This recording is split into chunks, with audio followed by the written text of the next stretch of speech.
Welcome to another Inktober Halloween. It's almost over. And as we march closer to the holiday, I wanted to get more into the spirit of things and tell you about a haunted house I lived in when I was young. Now I'm generally skeptical about the paranormal, but this one I can't explain. When I was a kid, my family moved out of state for a few years, and by the time I was about 16 years old, my parents decided to move us back home. It was there that my folks rented a house to get us reestablished in a neighborhood they wanted to live in, while giving my parents time to find the right house to buy, without having to make any rushed decisions. I was a pretty typical, angsty 1980s skate punk, adjusting to a new school, making new friends, some I still have today, and I was kind of living in the plot to a John Hughes movie. Everything, except my haircut, was pretty normal, at first. Sometime after we had gotten settled in, I overheard my parents talking one night. I don't think I was supposed to be listening, so I only caught part of what they were saying. I don't know if this came from a neighbor or if the landlord was required to disclose this, but the parts I was able to hear was something about 3 deaths that had occurred in the house. The family that had rented the house right before us lost a 13-year-old son there. The family that lived in the house right before them lost 2 of their family members. I couldn't make out who the first person was, but the second, another 13-year-old boy. The last thing I could make out was just part of a sentence. The first part was garbled, but the last part was supposed to be haunted. I can remember scoffing at the idea that we lived in a haunted house. I think we had been there for about 2 or 3 months by that time. I hadn't seen or felt anything, and ghosts aren't real. Besides, I had more important things to think about, like that girl I had a massive crush on who lived at the end of the block. But still, that didn't stop me from immediately telling my little brother what I had just heard. He was 12 years old then, so being a proper jerky older brother, I would occasionally remind him how close he was to being 13. And I did it in a voice mimicking the evil preacher from Poltergeist 2. We lived really close to my new high school, so if I came straight home afterwards, I was usually the first one there.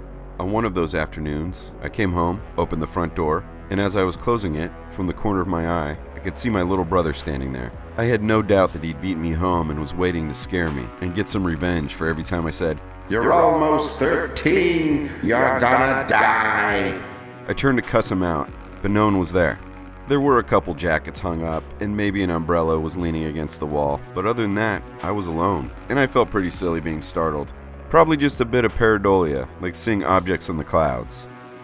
A few weeks later, I came home again, expecting to be alone, but as I stepped into the house, out of the corner of my eye, I saw my little brother running in the hall from one room to another, so I ran to chase him. When I got to the room that he had run in, no one was there. But this time I swear I saw him. Even though I couldn't make out his face, this kid was the same height, dressed in the same style, and even had the same stupid bowl cut.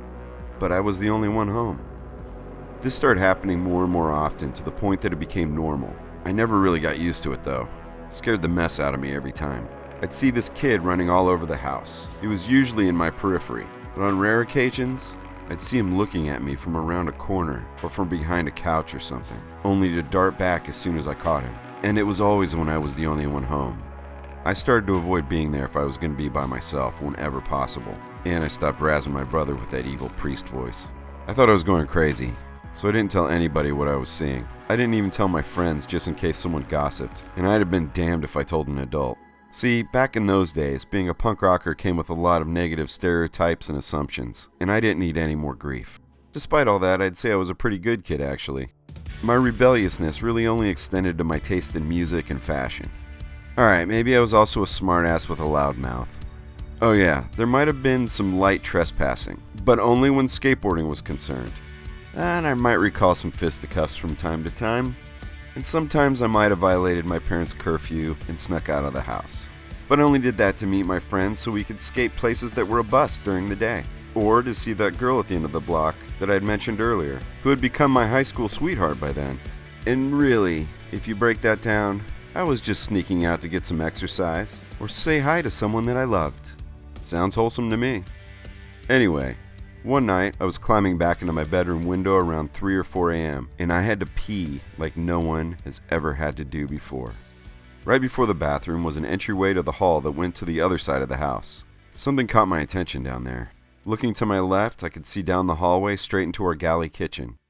There was an old man standing there, looking out the window over the sink. He was tall and gaunt, with a thin, sharp nose. The shadows made his eye sockets look like big black holes. His skin was so pale it looked pastel blue, and his hair was so white it almost looked translucent. He was wearing battered denim overalls and a black and red plaid flannel. My brain raced and I was in a panic. I'd left my window open when I'd snuck out so it'd be easier to get back in. Now there was a stranger in the house. This was all my fault. I'd just put my family in danger. Then the old man turned and looked at me, and his mouth opened like he was trying to speak, but I couldn't hear anything. I tried to yell for my parents, but I was so scared I was in shock, and no words came out of my mouth either. Then suddenly, bringing me back to my senses, a light clicked on in my brother's room. I could see it under his door, and since that was my nearest escape, I barged into his room. He was startled as I threw open his window and said, "We gotta go, now."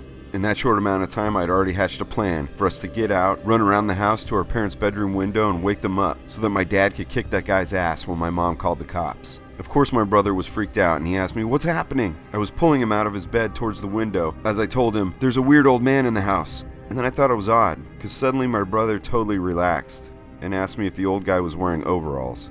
I squeaked out a yes, and point blank my brother just said, "Oh, he used to live here, and he died in my room." What the? I'd been pretty loud, and was relieved to see that I woke up my dad, since it was him that barged through the door next.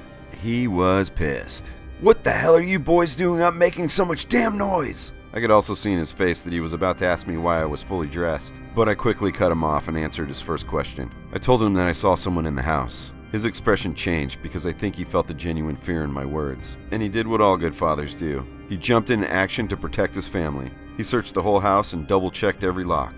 When he came back to my brother's room, he was annoyed again and said, "No one's here that's not supposed to be, so go to bed." My dad never brought it up again after that. And I had never asked my brother why he was awake at that hour. I think I was just happy to find out that I wasn't the only one seeing things. And I was happy for the confirmation as me and my brother swapped our stories. One thing that still gives me chills, and this is some real horror business. I asked my brother how he knew that the old man died in his bedroom. I'd wondered if he overheard our parents mention it. And my brother said, "Because he told me." Oh. It turned out that my brother never saw the boy that I did. And I'm thankful that I only saw that old man just once, and never had to have a conversation with him. That dude was terrifying. Soon after all this, my parents announced that they were closing on a brand new house, and we should start thinking about packing. I was absolutely over the moon. A brand new house meant no prior deaths, and that meant there'd be no more of these goddamn apparitions trying to scare my pants off. But of course, that boy had to get in one last scare, and he ramped it up just a little bit on this one. It was only a day or two before moving into the new house. I was in the garage with my skateboard on the workbench, and I just started to replace a blown-out bearing. Then down to the right, next to my elbow, in the corner of my eye, the boy peeked around from behind me, like he was curious to see what I was up to. He had never gotten that close to me before, and I didn't like it. Here's the worst part. I swear I heard him go, "Huh," and I felt a tiny breath on my forearm at the same time. Okay, I'm done. Our new house was a little farther than I would have liked from our school, and I was bummed that my girlfriend wasn't just down the street, but we made do. Regardless, I couldn't have been more happy to leave that old house behind. I was sick of ghosts. For years I tried to dismiss or debunk what I saw there, and why both my brother and I had those experiences. But I wondered, did we have lead pipes? Were my brother and I going through some kind of collective delusion brought on by a suggestion as our young minds were still developing? Maybe there was some high EMF levels affecting our brains. I just don't know, but there's got to be a rational explanation, right? About 10 years later, in my mid-20s, I'd met my mom for lunch, and I finally brought it up. I said, "You know, there was something weird about that house." My mom didn't miss a beat and replied, "It's funny you bring that up. Your father and I always wondered if you boys were seeing any of that stuff." And that's all for now. Until next time, take care. Hey, I want to thank you for watching. If you're interested in becoming a patron, there's a link down there to the right, and I've got a bunch of Patreon exclusive stuff over there. I'd appreciate it, and it'll help me make more stuff more often. And I'm a better contributor to the world as an artist. I suck at everything else. I don't know what to do.